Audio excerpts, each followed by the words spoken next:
Good morning, everybody. I have with me Laughing Laura. Good morning, Laura. Good morning. It's really laughing. You can laugh at just the drop of a hat. That's right. Actually, you can laugh for no reason, which is even more fun. All right, now I have to ask some basic questions, first of all. Where are you from? I live in McGregor, Iowa now. You're an ordained pastor, too? Yes, I am. I'm a Lutheran minister. Should I call you Reverend, or may I call you Laura? You can call me Laughing Laura. All right. This is fantastic. We've heard great things about laughter therapy. Where did it start for you?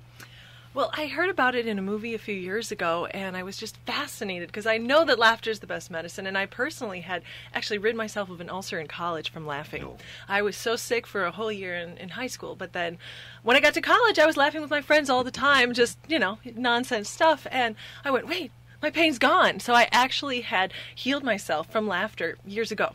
So when I heard that you could make yourself laugh even more, I said, I got to get part of that. Does it matter if your laughter is really sincere? I mean, in fact, is this funny, or is it something I'm making myself laugh? Does it matter if it's spontaneous or not? That is a really good question, Nora, because the truth is, it doesn't matter. You can fake it and it'll still be good.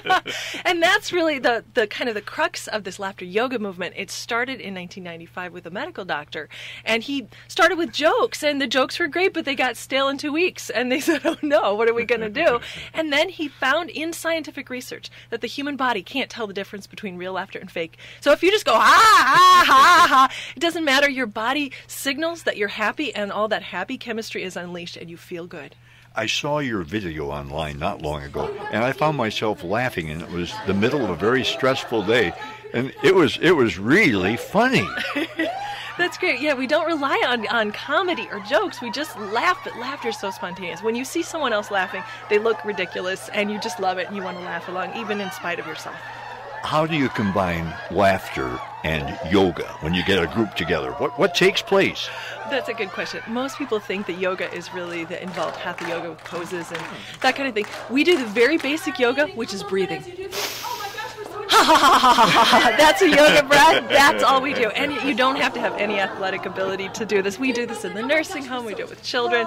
Anybody, if you can breathe and you can laugh, you can do laughter yoga. Well, you brought a CD along with you today, and what's it called? It is my Christmas album. We just came out with it. It's called You'll Laugh, spelled Y-U-L-E. Ha ha ha. All Christmas things? It is. It's let's see, how many tracks are on it? Okay. 13 Christmas songs played by a jazz quartet, actually the Luther College Jazz Quartet. Good. So we featured the talent of some really wonderful young people, and I got a group of laughers together.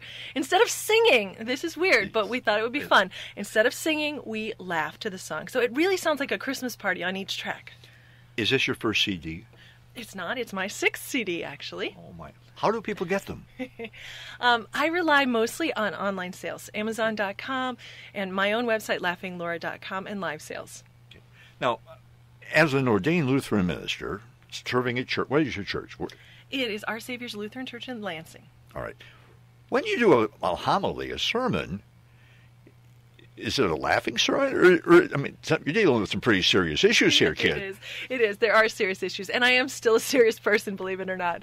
Our church does do an annual festival, though, called Holy Hilarity Sunday. We do it the Sunday after Easter, and it's actually a tradition from Eastern Europe where we get together for worship, and we wear costumes and silly hats, and we laugh, and I even tell jokes in the sermon on that Sunday.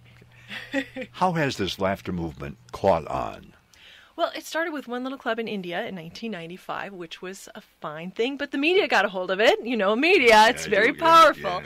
And more people around the world heard it. And now in 70 countries around the world, people are practicing laughter yoga, mostly in free clubs, meeting in public parks and places all around so that people can come together. And there's a really great community aspect to that, too. Because when you laugh with somebody, you love them. You can't help yourself. Right. Laura, we're going to take a pause. We'll be back tomorrow with another interview, so please stand by. Thanks so much. Laura Gentry, you're doing just super duper great. We're just talking. Laugh for me. Well, Let's start again. Well, if people heard the program yesterday, they know about you and what you do. Do you hold workshops in the area? Occasionally I do. I often will rent the camp in Ferryville, Wisconsin, and do a 2-day workshop where people come to study laughter and become a certified laughter yoga leader. Then they can go out and start their own clubs. Okay. Now, You're pretty well known, aren't you? We talked about the CDs, and I think someone told me you do things extensively around the country. Yes. Talk about how laughter yoga has expanded for you. Yeah, laughter yoga is a worldwide movement because there are people practicing it all over the world.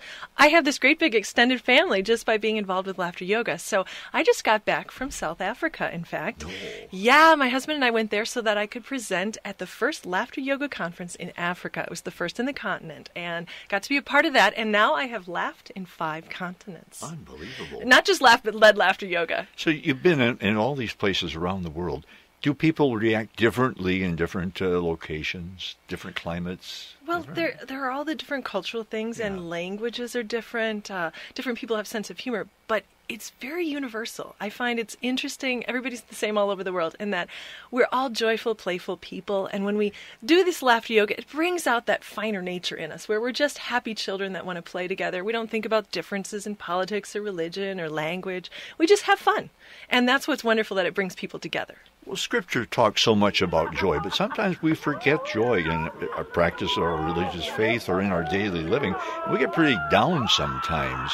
So can you talk about the value of laughter, what it does for an individual perhaps?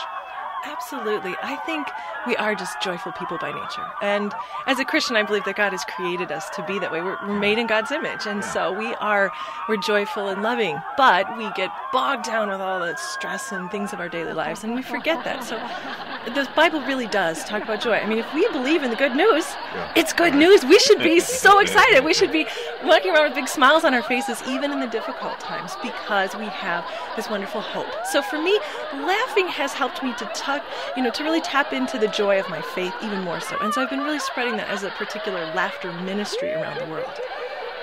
Is the laughter ministry applicable to people of all ages? I'm thinking about kids. Certainly you talked about older people. I can relate to that. But how about younger people too? Do they need the laughter in their life?